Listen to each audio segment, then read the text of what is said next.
ABC News World Headquarters in New York, this is World News Tonight with David Muir. Good evening. It is great to have you with us here on a Monday night. We do begin tonight with what authorities are now calling a deadly ambush. They say firefighters were lured into a deadly trap. 2 firefighters were killed in Idaho, a third critically wounded. Police say they were lured into that trap by a sniper who intentionally set a wildfire and then waited for first responders to arrive. The sheriff says gunfire erupted just as those firefighters pulled up, saying these firefighters did not have a chance. Chilling radio calls tonight coming from the firefighting team under fire. Authorities launching an urgent manhunt. The suspect identified as 20-year-old Wes Rowley. His body was found with a weapon nearby. Tonight, agencies from across the region in a procession for the fallen firefighters and what authorities revealed late today in this case. ABC's Matt Gutman leading us off tonight from Idaho. Tonight, the suspect accused of luring firefighters into a deadly ambush in Idaho reportedly dreamed of one day becoming a firefighter himself, according to one member of his family. There is information that we've received that he at one time wanted to be a firefighter. Late today, authorities identifying the suspect as 20-year-old Wes Rowley, releasing this image saying he deliberately started this wildfire in Canfield Mountain and Coeur d'Alene Sunday and then opened fire on first responders. 2 firefighters killed, a third badly wounded. Authorities say the suspect actually interacted with the firefighters before the shooting. They'd asked him to move his vehicle. It had something to do with his vehicle being parked where it was. So, yeah. Tonight, the suspect's grandfather, Dale, speaking to multiple news organizations, including ABC News, saying he's heartbroken. Nobody wants to think that their son or grandson's going to go do this. I feel more sad for the people that got killed than I do for him, because they didn't deserve it. The horror unfolding around 1:21 p.m. Sunday afternoon, firefighters responding to a routine call-out for a brush fire near a popular trailhead. Crews racing right into a trap. By 2 p.m., 40 minutes later, gunfire and these panic calls began. Right now, there's an active shooter zone. They're shot. First responders realizing they are under attack. We need law enforcement immediately. We've got 2 unresponsive battalion chiefs. Frantic and taking cover. I'm pinned down behind Battalion 1's rig. It's clear to me that this fire was set intentionally to draw us in. Police exchanging gunfire with the suspect, later using cell phone data to pinpoint his location in a wooded area. And there, 6 hours later, authorities removing the suspect's body just as the wildfire closed in. And that fire is still smoldering there in the hillside. You can see there are still firefighting trucks coming down the mountain. There are hand crews up there. And in the air, there are helicopters and planes that air attack. Jim Pierce's home borders the scene. He tells me his son became a firefighter here just 3 weeks ago. My wife had a pretty emotional time last night, and sometimes I do too. And overnight, that solemn salute honoring those fallen firefighters. A procession of police and fire trucks carrying their bodies to the medical examiner. And David, the sheriff telling me the suspect had no known criminal history, no ties to terrorism. They're pouring over his social media. I just want to give you a sense of how chaotic it was when the SWAT team pulled in to try to retrieve the bodies of those fallen firefighters. They were taking fire themselves. And at one point, they were so concerned that that suspect would wheel around and try to steal one of the vehicles that they actually pushed his vehicle off a cliff and then disabled the firefighter vehicle, slashing their tires and actually shooting into their engine blocks. David. Just extraordinary what they face, and that procession through that community deeply moving tonight. Matt, thank you. There's also news breaking at this hour in the Idaho College murders case. What sources are now telling ABC News at this hour, what would be a stunning turn for defendant Bryan Kohberger. After pleading not guilty and after months of delays, what sources now say the defendant has agreed to. Here's ABC's Kana Whitworth. Tonight, breaking news in the University of Idaho murder case. Sources telling ABC News the man accused of the brutal slaying of 4 college students has accepted a plea deal.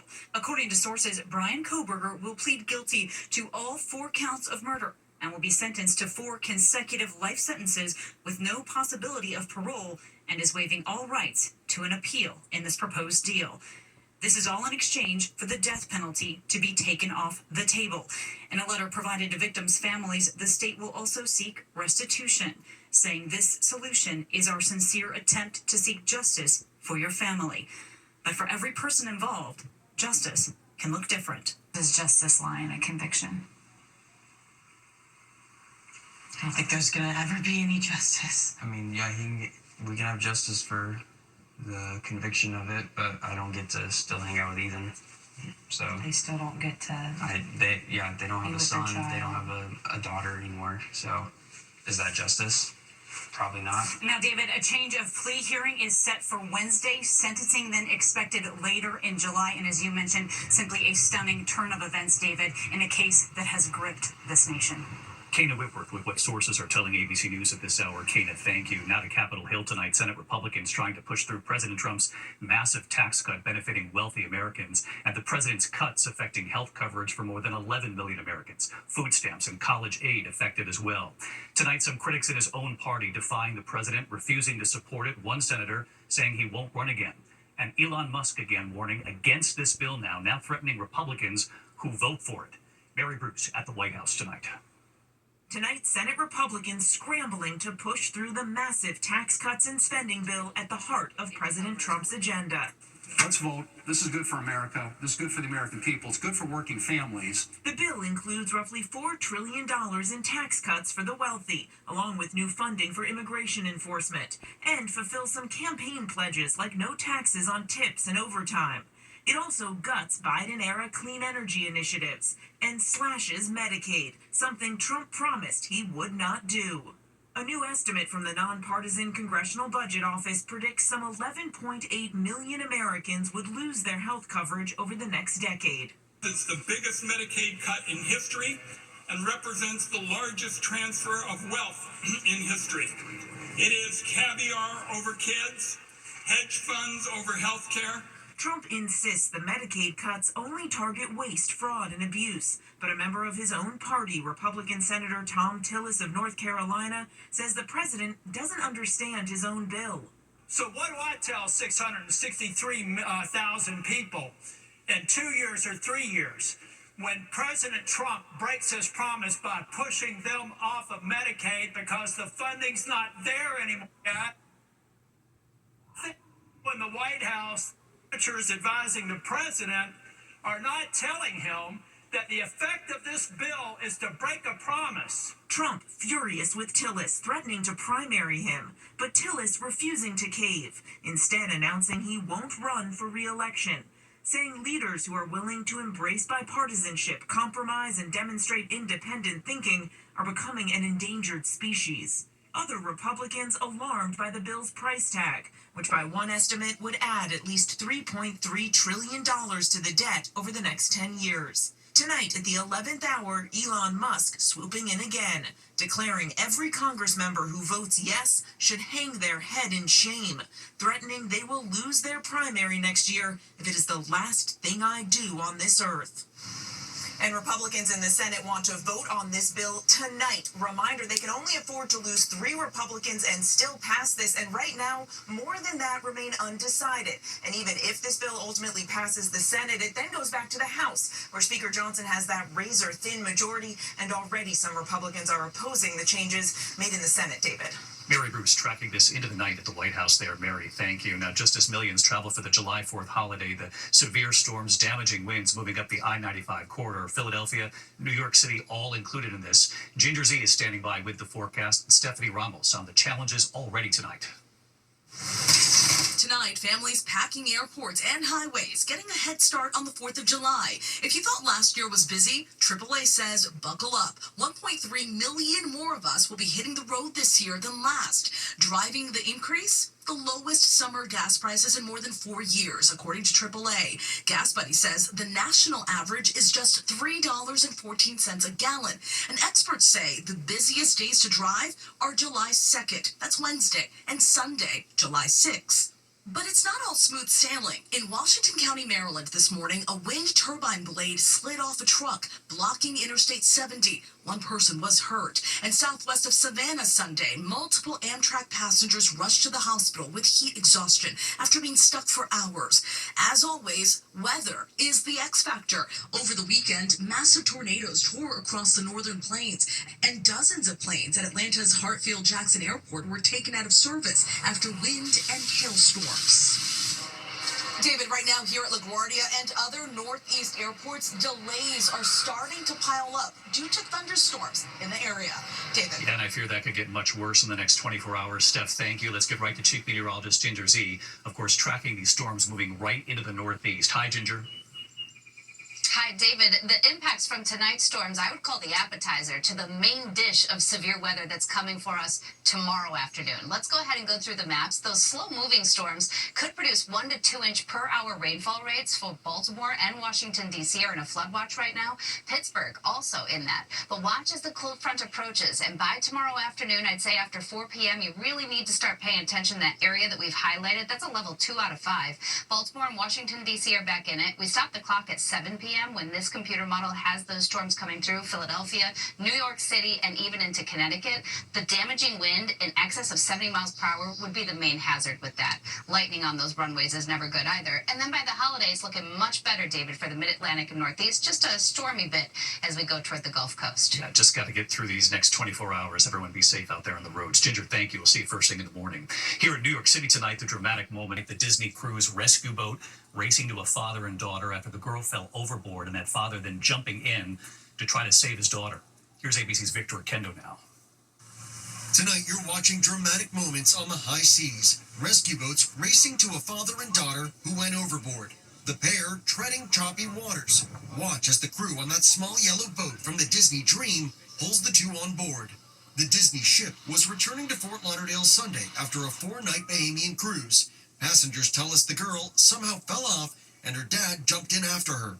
Gail Merrick was on board and heard from other passengers the girl fell from the 4th floor deck. I just saw a bunch of the staff running outside on the 4th floor deck and I figured something had happened. An emergency code for man overboard went out on the ship's intercom and the crew immediately went into rescue mode. I think it was really heroic. I mean, he jumped in after her and they were treading water and he was just holding on to her. Passengers thankful this wasn't worse. I felt sick to my stomach. I had goosebumps the whole time, and I don't think I breathed until they returned to the ship. We all cheered. David, that ship is docked back in Florida tonight. Disney praising the crew for their swift actions. David. Victor Kendo with us. We're glad they're okay, Victor. Thanks. To the economy tonight, the stock market setting new records. The Dow Jones jumping 275 points, closing at 44,094. The NASDAQ hitting an all-time high, gaining 96 points, closing at 20,369. And a record day for the S&P 500, up 31 points, finishing at 6204. When we come back here tonight, the deadly plane crash, at least 6 killed. Also the NBA star and the gambling investigation tonight, what we're learning. And then the record heat on opening day at Wimbledon. The dramatic moment you'll see at star player Carlos Alcaraz racing to a fan in the stands in a moment here. TSB is now investigating the deadly plane crash in Ohio, not far from Youngstown. Authorities say all 6 on board were killed, including 2 experienced pilots and 4 passengers. The twin-engine Cessna going down behind a home just after takeoff, just 2 miles from the runway, bursting into flames. Officials say the plane was headed to Bozeman, Montana. Tonight, ESPN is now reporting that Detroit Pistons guard Malik Beasley is reportedly under investigation for gambling related to NBA games. Beasley's attorney says his client has not been charged and is asking fans to reserve judgment. The Pistons say they are cooperating with the investigation. Beasley was in talks to extend his contract with the team. Those talks now reportedly on hold. When we come back here tonight, record heat on opening day at Wimbledon. What you'll see here in a moment, star player Carlos Alcaraz and what he suddenly had to do, rushing to the stands in a moment. Next tonight, record heat taking its toll on players and spectators on the first day of Wimbledon in England, of course. The temperature hitting 91 today, shattering the previous record for the first day of 86 that was set in 2001. Players trying to cool off with ice today, and then one of the top players in the world, Carlos Alcaraz, racing to offer his water bottle after a spectator collapsed. Luckily, she'll get that water bottle now for life. When we come back tonight, America Strong, and it centers on this question tonight: is 13 really an unlucky number? You're not going to believe what happened.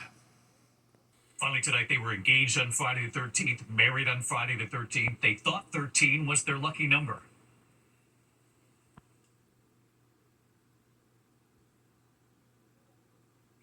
In Pittsburgh tonight, April and Eric Schmidt married 33 years this fall. It turns out they got engaged on Friday the 13th in March of 1992. They would then get married on Friday the 13th that November. And listen to this. April recently flying home to Eric after a long work trip, landing at Pittsburgh International Airport. It was Friday, June 13th, just a few weeks back. 30 minutes into her drive home, she realized something was missing. She had her ring on, but there was no diamond in it. She rushed back to the airport, retracing her steps around the American Airlines baggage claim B, but she knew it wasn't good. And she realized her luck might have run out on Friday the 13th. But 6 airline service technicians, Tom, Steve, Lindsay, Brad, Sean, Court, all using flashlights to search that carousel, but the diamond nowhere to be found. She would go home, but those workers reassured her they wouldn't give up. Hours later, sending April this photo, they had found the diamond. And this is the moment April gets the diamond back. Wow. Incredible. Those technicians proud and proving that Friday the 13th isn't so unlucky after all. Here's Steve. The expression on her face and that, it made it all worth it. And right here tonight, Hi, David. April, relieved and grateful to those airport workers. They were so invested in helping me, and it just made me feel so grateful. It was indeed just one more piece of evidence that Friday the 13th is only as bad as you make it. We're so glad you have your diamond back. And those airport workers, we love Pittsburgh. I'll see you tomorrow night. Good night. Thank you for making World News Tonight with David Muir, America's most watched newscast.